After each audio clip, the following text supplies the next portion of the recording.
함께 나눌 하나님의 말씀은 열왕기상 21장 1절부터 16절까지의 말씀입니다. 열왕기상 21장 1절부터 16절까지의 말씀입니다. 우리 함께 1절부터 16절까지의 말씀 함께 교독하도록 하겠습니다. 제가 먼저 1절 말씀 읽겠습니다. 그 후에 이 일이 있으니라. 이스라엘 사람 나봇에게 이스라엘의 포도원이 있어 사마리아의 왕 아합의 왕궁에서 가깝더니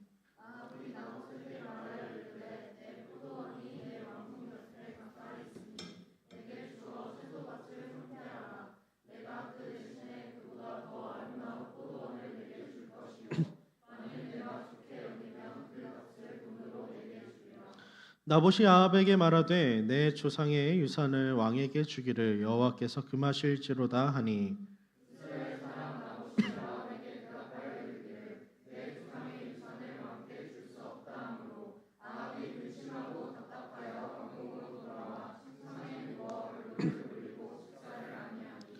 그의 아내 이세벨이 그에게 나와 이르되 왕의 마음에 무엇을 근심하여 식사를 아니하나이까.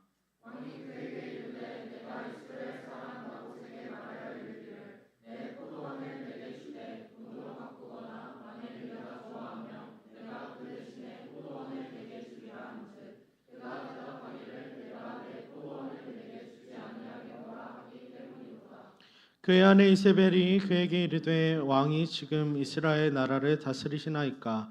일어나 식사를 하시고 마음을 즐겁게 하소서. 내가 이스라엘 사람 나봇의 포도원을 왕께 드리리이다 하고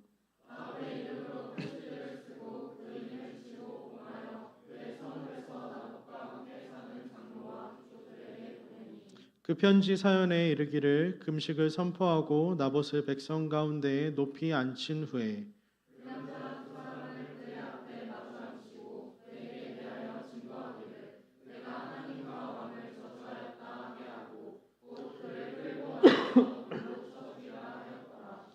그의 성읍 사람 곧 그의 성읍에 사는 장로와 귀족들이 이세벨의 지시 곧 그가 자기들에게 보낸 편지에 쓴 대로 하여 금식을 선포하고 때에 불량자 두 사람이 들어와 그의 앞에 앉고 백성 앞에서 나봇에게 대하여 증언을 하여 이르기를 나봇이 하나님과 왕을 저주하였다 하매 무리가 그를 성읍 밖으로 끌고 나가서 돌로 쳐 죽이고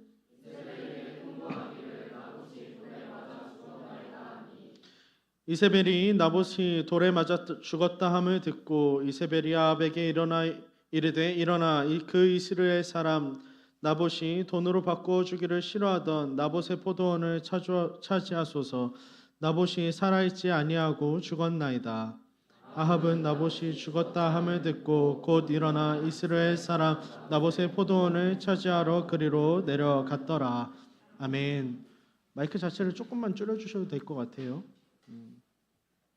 함께 나봇의 포도원이라고 하는 제목으로 오늘 말씀을 좀 나누도록 하겠습니다. 우리가 잘 알고 있는 이 나봇의 포도원이라고 하는 이 본문 속에 드러나고 있는 사건은요, 우리로 하여금 두 부류의 사람을 생각하게 합니다. 첫 번째로는 같은 시대에 같은 공간에 있었으나 완전히 다른 삶의 방향을 선택했던 사람들에 대해서 이야기합니다. 그리고 우리는 이 모습 속에서 실은 그리스도인의 삶, 우리의 삶은 도대체 어디에 속해 있는지를 고민하게 되죠. 오늘 여러분 함께 이 본문의 말씀을 나눌 때에 우리의 삶은 어디에 속해 있는가, 나의 삶은 어떠한가를 좀 점검할 수 있는 그 은혜가 있길 바랍니다. 오늘 본문 1절 말씀을 우리 함께 다시 읽어볼까요? 1절입니다. 함께 읽겠습니다. 시작. 그 후에 일이 있으니라. 이스라엘 사람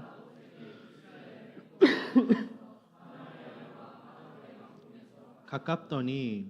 아멘.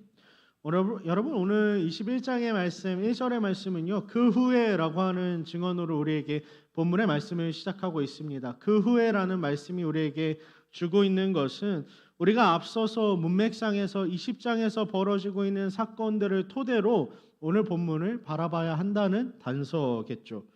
앞선 20장에서 여러분 우리가 읽지는 않았지만 어떤 이야기가 벌어집니까? 그 이야기는 아람 왕 베나닷이 이스라엘로 쳐들어와서 이제 이 연합군을 맞이해서 아합이 싸우는 장면이 등장합니다. 두 나라 간의 전쟁이 벌어지는데 여러분 생각해 봅시다. 아합은 어떤 왕이죠? 하나님 앞에 좋은 왕입니까? 악한 왕입니까? 악한 왕이죠. 그렇다라고 하면 여러분 악한 왕인 아합이 아람의 연합군대, 그리고 이 연합군대는 신흥 세력이어서 엄청나게 강한 군대였습니다. 그렇다고 하면 이 연합군과 싸워서 부딪혔을 때 여러분 누가 이겨야 마땅한 거예요? 우리가 생각할 때는 아람의 연합군대가 이겨야 실은 당연한 거다라고 받아들여질 겁니다. 그런데 여러분 놀랍게도 그 전쟁의 승리자가 누구냐면 아합이었어요. 그런데 아합은 본인의 힘과 능력으로 승리한 것이 아니라 하나님이 그에게 은혜를 주심으로 말미암아 그로 하여금 그 대단한 승리를 거두게 됩니다. 그런데 하나님이 이 승리를 견인해 가실 때에 그로 하여금 요구하셨던 것 한 가지가 있습니다. 그것은 무엇이냐면 네가 승리한 후에 아람 왕 베나닷을 반드시 네 칼로 쳐서 죽여라 라는 명령이었어요. 그런데 문제는 무엇이냐면 아합은 그 승리를 취한 다음에 베나닷이 이전에 조상들이 당신에게서 취했던 모든 땅들을 내가 돌려주겠습니다. 그러니까 나랑 화친을 맺읍시다라고 하는 그 요청에 하나님의 말씀을 어기고 베나닷으로부터 땅을 받고 그를 풀어주는 그 결과가 오늘 20장에 등장합니다. 그런데 여러분 그 결과 어떤 일이 벌어지냐면 한 선지자가 무리 가운데에서 나와서 아합에게 예언하기 시작합니다. 뭐라고 예언하냐면 당신이 하나님이 죽이라고 하셨던 베나닷을 풀어줬으므로 이제는 아합 당신의 목숨을 베나닷의 목숨 대신에 하나님께서 찾아가실 겁니다 라고 하는 그러한 선언이 이제 주어집니다. 아합은요 여러분 엄청난 승리에도 불구하고 이 일로 인해서 말씀은 무엇이라고 기록하냐면 근심하였고 그리고 마음이 답답하여서 그의 왕궁 사마리아 궁으로 돌아갔다라고 20장 말씀의 마지막 절은 기록하고 있습니다. 그리고 그런 일이 있은 후에 오늘 본문이 위치하고 있는 거예요. 나봇의 포도원 사건이 오늘 그곳에 위치하고 있는 겁니다. 우리 2절 말씀 함께 읽어볼까요? 함께 읽겠습니다. 시작. 아합이 나봇에게 말하여 이르되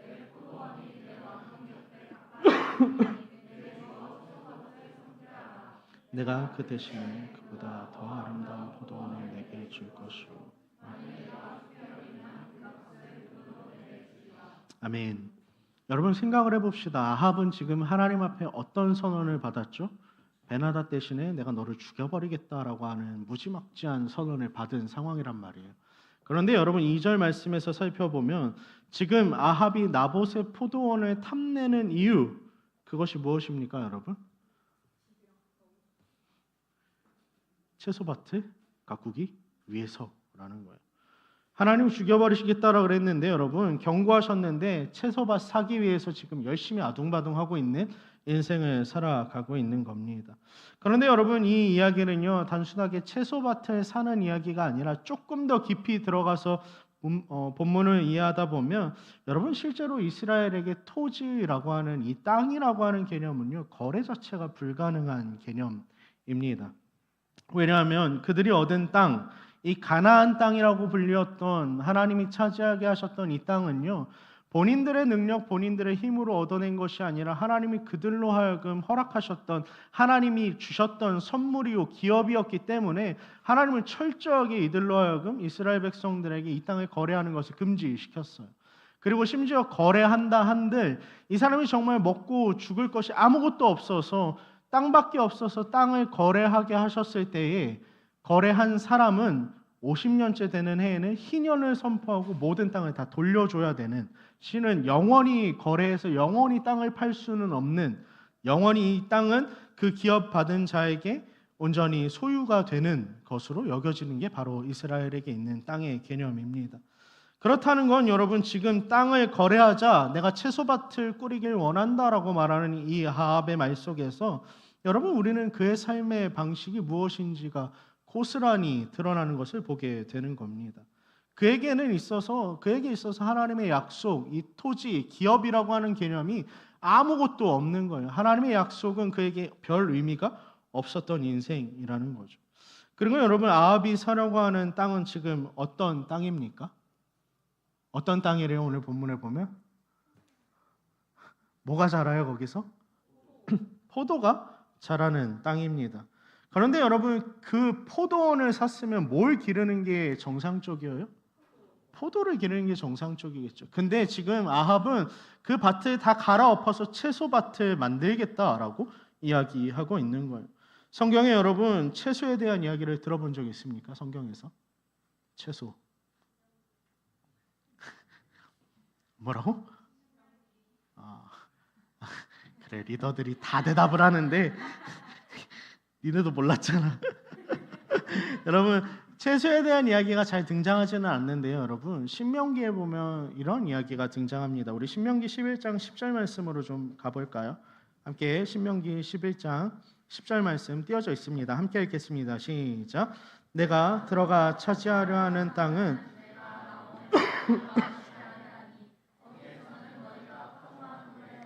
물대기를 채소밭의 댐과 같이 할 거니와. 아멘. 여러분 이 말씀은 무슨 말씀이냐면요. 출애굽해서 이제 가나안 땅을 앞두고 있는 이스라엘 백성들에게 하나님께서 이제 너희가 살아가게 될 그 땅에서의 삶은 애굽에서의 삶과는 다를 것이야라고 이야기하면서 그 일례로 하나를 언급하시는데 그것이 무엇이었냐면 채소밭에 파종하고 물을 대는 과정을 하나님은 이야기하세요. 곧 오늘 본문 속에서 등장하고 있는 채소밭이라고 하는 성경적인 채소밭이라고 하는 개념은요.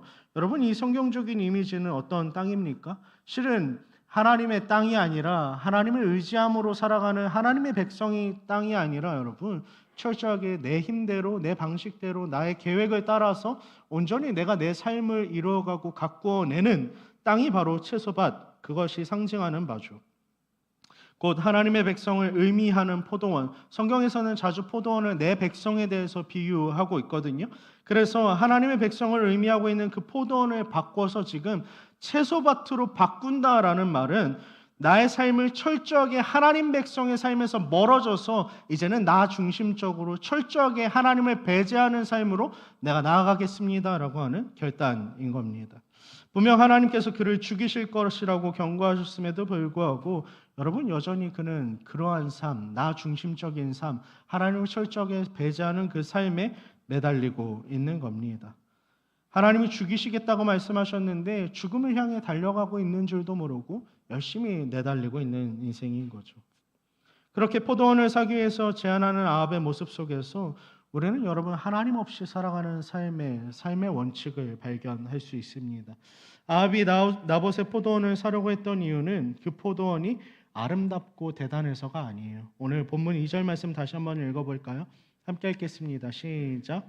아합이 나봇에게 말하여 이르되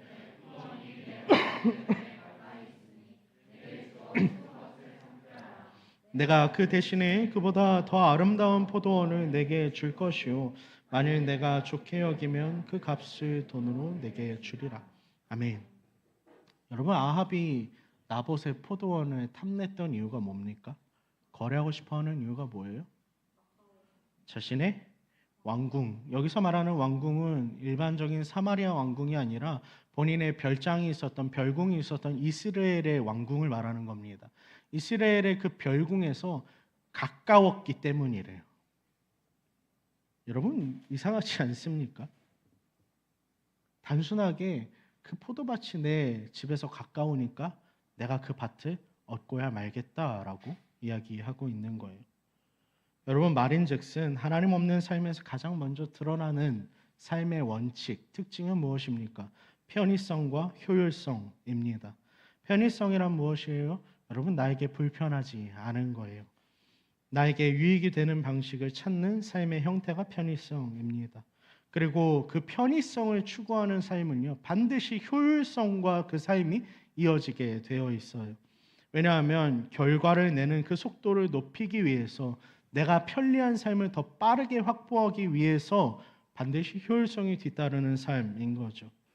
그런데 여러분 하나님이 우리를 초대하시는 삶의 자리는요, 결코 편의성과 효율성의 자리가 아니라는 거죠. 여러분 하나님은 우리를 어떤 자리로 초대하십니까? 늘 성경이 우리를 초대하고 있는 그리스도인이 서야 하는 하나님의 백성이 하나님의 사람이 서야 하는 자리는 인내해야 하는 자리고 기다려야 하는 자리라는 것을 우리는 알고 있습니다. 그리고 그 가운데에서 우리가 만들어내야 하는 것은 어떠한 성취적인 결과나 어떠한 대단한 성취가 아니라 여러분, 우리는 그 가운데에서 실은 하나님과의 관계적인 차원을 배워가길 하나님이 원하신다라는 거예요. 두 번째로 여러분, 하나님 없는 삶의 원칙은 무엇이냐면 더 아름다운 것을 찾는다라는 거예요. 나봇에게 아합은 내가 가까운 그 포도밭을 사기 위해서 너에게 대신 이제는 더 가까운, 더 아름다운 밭을 너에게 주겠다라고 선언합니다. 여러분, 더 아름답다라고 하는 것은 무엇을 말합니까? 지금 하나님의 말씀, 하나님이 허락하셨던 그 약속, 기업이라고 하는 땅의 개념을요, 자신의 감각적인 소유물로 대체하고 있는 겁니다. 무슨 말이냐면 하나님의 선물인 땅을 언제든 내가 더 나은 가치의 무언가로 바꿀 수 있다라고 여기는 삶이라는 거죠. 언제든지 하나님의 말씀이 대체 가능하다라고 여기고 있는 거예요. 그는 지금 무엇이 더 나은 것인지, 무엇이 더 아름다운 것인지를 자신의 감각을 동원해서 판단하고 있는 거예요. 마지막으로 여러분, 세 번째로 등장하는 하나님을 떠난 삶에, 하나님을 배제한 삶에 나타나고 있는 세 번째 원칙은 무엇이냐면 바로 돈입니다. 돈은 우리가 잘 알고 있다시피 경제적 가치이죠. 그는 자신의 눈에 보이는 하나님의 땅을 세속적 가치로 환원시키고 있는 겁니다. 곧 하나님의 무한한 그 약속, 영원한 그 약속을 바꿔서 유한하고 기간적인 것으로, 제한적인 것으로 바꾸고 있는 거예요. 결국 아합은 철저하게 그 인생의 주인이 자기 자신이라는 것을 주장하고 있는 것이죠. 그래서 하나님 없이도 내 삶이 괜찮고 하나님의 약속이 파기돼도 나는 별 타격이 없고 나의 힘과 능력이면 실은 무엇이든 그것을 대체할 수 있을 것이라고 여기고 있는 삶이 바로 아합의 삶이라는 겁니다. 하나님이 죽게 될 것이라고, 반드시 그렇게 될 것이라고 선언하셨음에도 불구하고 여러분, 여전히 아합은 이 삶을 포기하고 있지 않는 모습을 보이는 거죠. 그런 그에게 여러분, 나봇이 오늘 무엇이라고 대답하는지 좀 살펴볼까요? 함께 3절 말씀 읽겠습니다. 함께 읽겠습니다. 시작. 나봇이 아합에게 말하되 내 조상의 유산을 왕에게 주기를 여호와께서 금하실지로다 하니. 아멘. 여러분, 나봇은요 정말 정중하게 이 요청에 대해서 거절합니다. 그가 거절한 이유를 살펴보면 왜 거절했다고 말합니까? 하나님이 그것을 금하셨습니다라고 나봇이 이야기하죠. 여러분, 명백하게 밝혀진 꽤나 정중한 그 나봇의 거절에 대한 아합의 반응이 무엇인지를 좀 더 살펴볼까요? 4절 말씀 함께 읽겠습니다. 함께 읽겠습니다. 시작. 이스라엘 사람 나봇이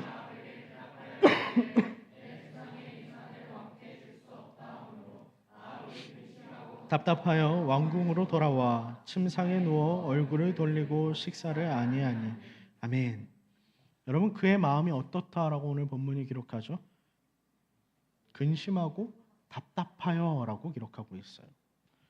여러분, 우리는 이 표현에 주목해봐야 합니다. 앞서 여러분이 제 말을 기억할지 모르겠지만 여러분, 앞서서 20장 가운데 하나님이 이제 베나닷을 죽여야 했는데 죽이지 않은 너의 목숨을 대신해서 내가 앗아가겠다. 그 아람 백성의 목숨 대신에 너희 백성들의 목숨을 내가 가져가겠다, 취하겠다라고 말씀하신 그 하나님의 선언에 여러분, 아합은 어떻게 반응했냐면요, 똑같이 20장 그 말미에 근심하고 답답하여 사마리아 왕궁으로 돌아갔다라고 말씀은 기록하고 있어요. 그런데 여러분, 우리가 이 표현을 한글로 그냥 살펴보다 보면, 말씀 내려줘도 돼요? 말씀을 살펴보다 보면 여러분, 우리가 볼 때에는 이 표현이 어떻게 느껴집니까? 그냥 아합이 되게 찌질하게만 느껴집니다. 좀 그렇게 한 나라의 왕이 땅 하나 못 샀다 그래서 그렇게 속상하고 털어져서 돌아갈까? 애견남도 이런 애견남이 없다라는 생각이 들지만 여러분, 근데 이 표현은요 원어로 좀 더 살펴볼 때 그 의미가 살아납니다. 왜냐하면 단순히 토라졌다, 단순히 속이 상했다는 뜻을 의미하고 있지 않기 때문이에요. 원어로 이 말을 살펴보면요, 이 말은 사르베자예프라고 기록되어 있습니다. 이 뜻이 무엇이냐면 사르는 여러분 얼굴을 돌렸다라는 거예요. 두 번째로 자예프라고 하는 그 뒤에 나오는 단어는 분노했다라는 뜻입니다. 여러분 성경에서 이 표현이 언제 쓰이냐면요. 아벨과 가인의 제사를 기억하나요, 여러분? 창세기에서 하나님 앞에 아벨과 가인이 제사를 드린 뒤에 아벨의 제사는 받으시고 가인의 제사는 받지 않으시는 그 모습을 보면서 가인이 분노해서 얼굴색이 변했다라고 쓰여질 때 표현이 바로 이 사르베자예프라고 하는 표현입니다. 곧 말인즉슨 여러분 아합은 지금 토라져서 삐져 있는 게 아니에요. 지금 무엇이라고 말하고 있는 겁니까? 온몸을 다해서 하나님 당신이 뭔데 내가 살아가겠다라고 말하는 나의 삶의 방식, 나의 삶의 모든 걸음들, 모든 계획들을 자꾸 당신의 말씀으로 막느냐라고 하는 분노로부터 비롯되는 항변인 것이죠. 이것이 본문에서 등장하는 삶의 유형 중 첫 번째인 여러분 하나님 없이 살아가는 사람 아합의 모습인 거예요. 하나님 도대체 왜 내 삶을 자꾸 말씀으로 막습니까? 하나님 내가 왜 자꾸 뜻대로 할 수 없게 나를 가만 내버려 두지 않습니까? 라고 하는 삶의 유형인 것이죠. 여러분 그의 반면에 오늘 본문에 등장하는 또 다른 인물이 있죠. 누굽니까? 바로 나봇입니다. 나봇이라고 하는 사람은 어떤 사람이죠? 오늘 본문 1절 말씀에 우리가 읽은 대로 살펴보면 그는 이스라엘 사람이에요. 여러분 이스라엘은 이스라엘과 다른 것입니다. 이스라엘은 지명이에요. 알겠죠? 이스라엘이 아니라 이스라엘이에요. 이스라엘 사람 나봇이라고 소개하고 있다는 건요. 이 나봇이라고 하는 사람이 지금 이 벌어지고 있는 모든 상황과 환경, 이 지금 사건 속에서 이 사람은 이 지역에서 토박이로 살아왔던 사람이라는 거예요. 곧 그가 소유하고 있었던 그 포도원이라고 하는 것은 여러분 단순하게 그냥 누군가로부터 얻었던 우연히 산 그러한 밭이 아니라 기업으로서 자신의 조상 대대로 가문에서 물려져서 내려왔던 땅이라는 것이죠. 여러분 그런 나봇이 아합에게 거절했던 말씀을 우리가 다시 한 번 더 좀 살펴볼까요? 함께 3절 말씀 읽겠습니다. 함께 읽겠습니다. 시작. 나봇이 아합에게 말하되 아멘. 여러분 나봇은요 지금 하나님의 말씀을 붙들고 있습니다. 그 땅을 하나님이 나에게 주신 기업으로 붙들고 그 땅을 내가 팔 수 없습니다. 내가 원하지 않아서가 아니라 실은 하나님이 나에게 그것을 팔지 말라고 금하셨기 때문에 명하셨기 때문에 내가 그 말씀을 따르기 위해서 이것을 팔 수 없습니다 라고 말하고 있는 거죠. 우리는 이 말씀을 보면서 어떻게 생각하냐면요, 아 그렇구나, 나봇은 참 그렇구나, 말씀을 따르던 사람이구나 라고 생각하고 간단하게 넘어가 버립니다. 그런데 여러분 우리가 여태 읽었었던 열왕기상의 맥락을 조금 여러분 생각해 볼까요? 이스라엘은요 북이스라엘의 지명 중 하나란 말이죠. 북이스라엘의 왕은 아합이에요. 여러분 이 시대 속에 이스라엘이 속한 북이스라엘의 땅에 하던 그 지배하던 풍습은 도대체 무엇입니까?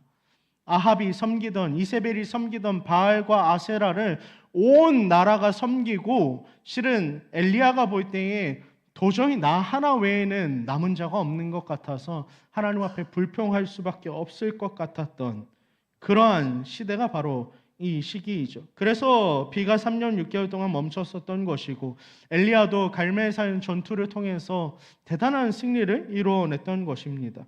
그런데 여러분 이스라엘 땅의 토박이인 나봇이 지금 무엇을 붙들고 있는 거예요? 하나님의 말씀을 붙들고 있다고요. 여러분 쉽지 않은 일입니다. 이건 말도 안 되는 이야기예요. 북이스라엘의 종교적 흐름과 모든 풍습을 거슬러서 이 나봇이라고 하는 사람은 하나님의 말씀을 붙들고 그 가운데 하나님의 사람으로 계속 서 있다라는 거죠. 여러분 이 사람 나봇을 볼 때 누구를 떠올리게 됩니까? 우리가 지난 시간에 나눴잖아요. 실망하고 낙담하던 엘리야에게 하나님 뭐라고 이야기하세요? 다시 한 번 더 말씀 볼까요? 열왕기상 19장 18절 말씀 봅시다. 함께 읽겠습니다. 시작. 그러나 내가 이스라엘 가운데 7,000명을 남기리니 다 바알에게 무릎 꿇지.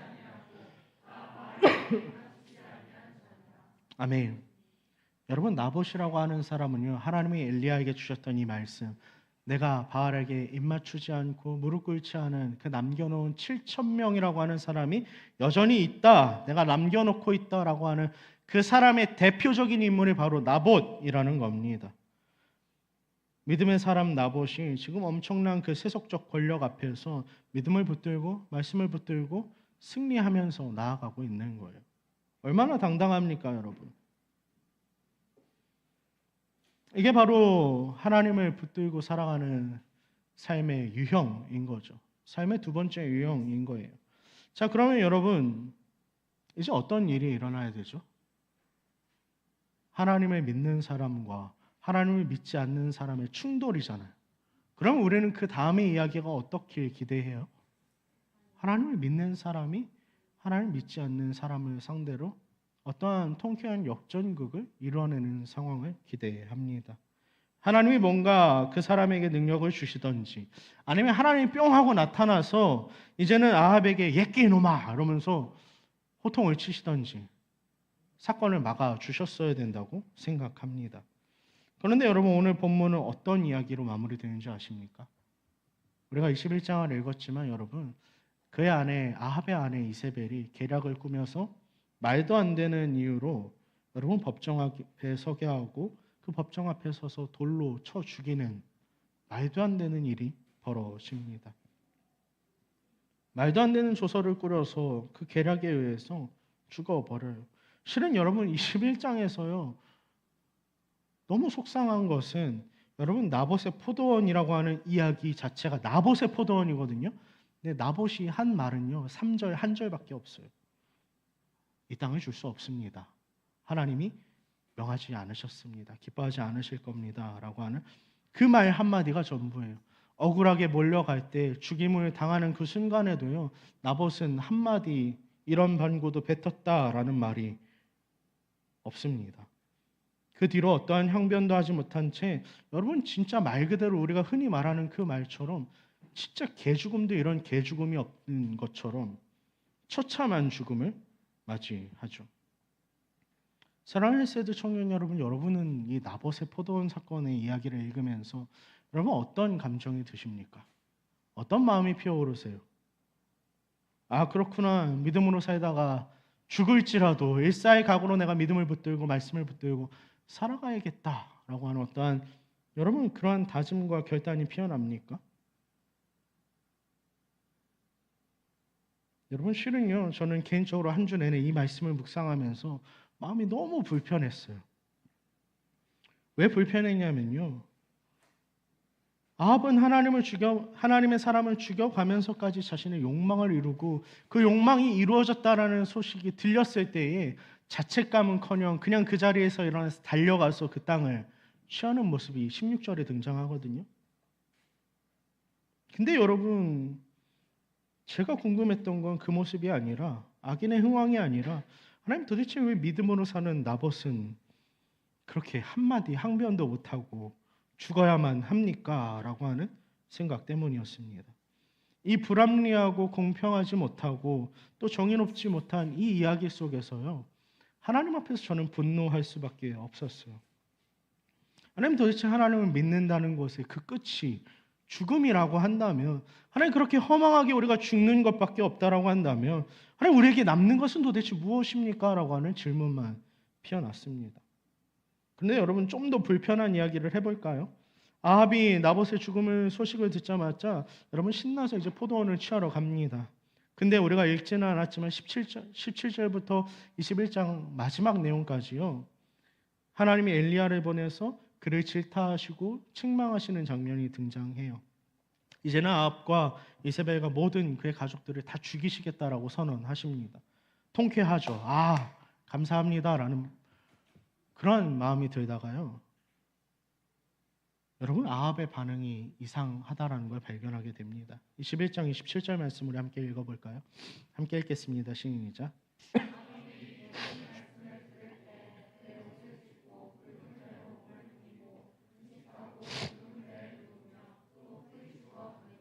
아멘. 여러분 아합의 반응이 이전의 두 번의 반응과는 조금 달라요. 이전의 반응은 어땠어요? 근심하여 마음을 답답해하면서 갔다라고 이야기했거든요. 근데 17절에서는요, 그가 옷을 찢고 굵은 배로 몸을 동이고 금식하고 굵은 배에 누워서 풀이 죽어 다녔다라고 이야기해요. 무슨 말이냐면요. 이 표현은요. 그가 하나님 앞에 회개하는 자의 태도로 나아갔다라는 것을 이야기합니다. 이 말을 읽는 순간 여러분 마음에 어떤 마음이 드는 줄 아세요? 하나님, 아합을 용서하지 않으셨으면 좋겠는데요 라고 하는 그 마음이 들더라고요. 근데 여러분 결과가 뭔지 압니까? 30절 말씀 우리 함께 읽어보죠. 함께 읽겠습니다. 시작. 아합이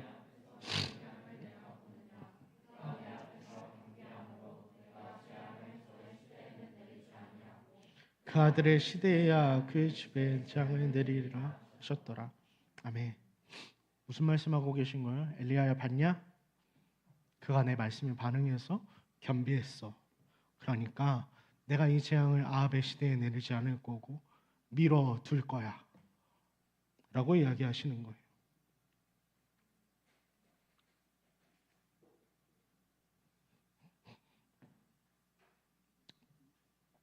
여러분 이 이야기가 이해가 됩니까? 저는 실은 이 말을 전하고 있는 이 순간에도요. 여러분 이게 납득이 되지가 않아요. 하나님 도대체 왜? 하나님 도대체 왜? 라는 질문밖에는 나오지가 않습니다. 사랑하는 청년 여러분, 우리가 바라는 나봇의 이야기의 끝은 무엇이죠? 하나님의 정의가 회복돼서 이세벨의 말도 안 되는 그 계획으로부터 하나님이 나봇을 건져내시고 아합은 죄악을 저질렀으니까 하나님 그를 쳐 죽이시는 일로 인해서 끝이 나야 우리는 비로소 이 이야기가 해피엔딩이라고 이야기할 수 있을 것 같아요. 그런데 여러분, 우리가 매우 많은 순간에 이렇게 하나님의 정의로운 판결, 올바른 판결, 그 판결을 바라는 이유가 뭔지 압니까? 하나님 정말 정의를 행해 주시길 바래서, 정말 정의와 공의가 이 땅 가운데 회복되길 바래서라기보다는요. 여러분, 대부분 하나님 법을 어겨서 죄를 저지른, 그래서 죄의 값을 치러야 하는 그 사람보다는 내가 조금 더 나은 사람, 나는 저 사람보다 좀 더 성실하게 법을 지켰고 하나님 앞에 서 있었고 그러므로 하나님 나는 벌 받을 이유가 없지만 저 사람은 법을 어겼기 때문에 벌 받아야 합니다라고 하는 그 알량한 나의 어떠한 열심과 성실함에 대한 억울함에 대한 호소일 가능성이 훨씬 높은 거죠. 하나님 내가 드린 그 열심과 노력에 억울해서라도 하나님 아랍을 죽여주십시오라고 하는 그 마음이 우리 가운데 있다라는 거예요. 그렇게 해서라도 하나님 정의를 행하셔야 합니다라고 외치고 있는 거죠. 그렇게 본문을 묵상하는 내내 여러분 이 불쾌한 감정을 지울 수가 없었어요. 그런데 여러분 하나님이 오늘 이 두 인생 중에 우리로 하여금 자꾸 밀어넣으시는 자리는 어디죠? 아합의 자리입니까? 나봇의 자리입니까? 하나님은요 절대적으로 우리를 나봇의 자리로 밀어 넣으세요. 너 아합처럼 살래? 아니면 나봇처럼 죽을래? 라고 우리에게 물어보신다고요. 근데 여러분 이 질문에 여러분이라고 하면 무엇이라고 답하겠습니까? 저는 이 질문 앞에서 여러분 아무 말도 할 수가 없었어요. 아합처럼 살기는 싫은데 근데 반면에 또 나봇처럼 죽기는 싫은 거 있죠. 실은 여러분 열왕기상을 우리가 묵상하고 있잖아요. 계속해서 묵상하는 내내 하나님이 우리에게 보여주시는 자리는 어떤 자리냐면요. 본문마다 등장하는 자리는 죽음의 자리입니다. 과부의 다락방, 엘리야가 홀로 그리시네가에 있을 수밖에 없었던 자리, 또 죽음을 각오하고 갈멜산에 들어가서 바알 선지자들과 전투했었던 삶, 도망하여서 이제는 하나님 내가 넉넉하니까 죽여주십시오라고 말했던 로뎀나무 아래의 삶. 하나님은요 자꾸 우리를 그러한 죽음의 자리로 내몰고 계시다라는 거예요. 그런데 아무리 묵상하고 아무리 결단을 해봐도요 여러분 제 마음속에서 피어나는 결단은요 생각은 딱 하나였어요. 하나님 그래도 그렇게 죽기가 싫어요.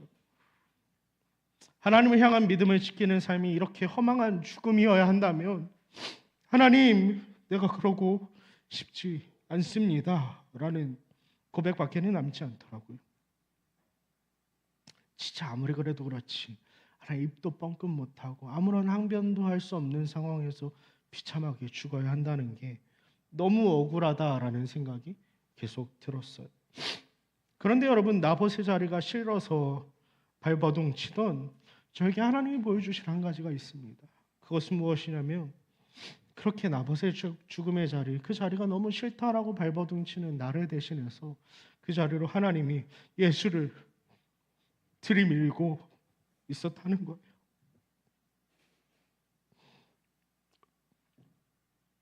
죽어도 그 자리는 싫다고 버티고 그렇게 악을 쓰고 살아가는 내 인생 가운데 나를 대신해서 하나님이 예수 그리스도를 그 나봇의 죽음의 자리로 대신 내몰았다라는 거예요.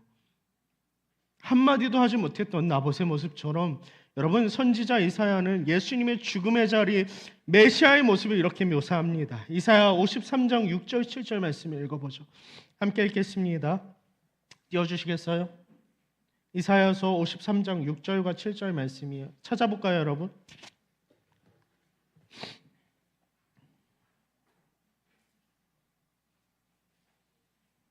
이사야서 53장 6절 7절 말씀 우리 함께 읽도록 하겠습니다. 함께 읽겠습니다.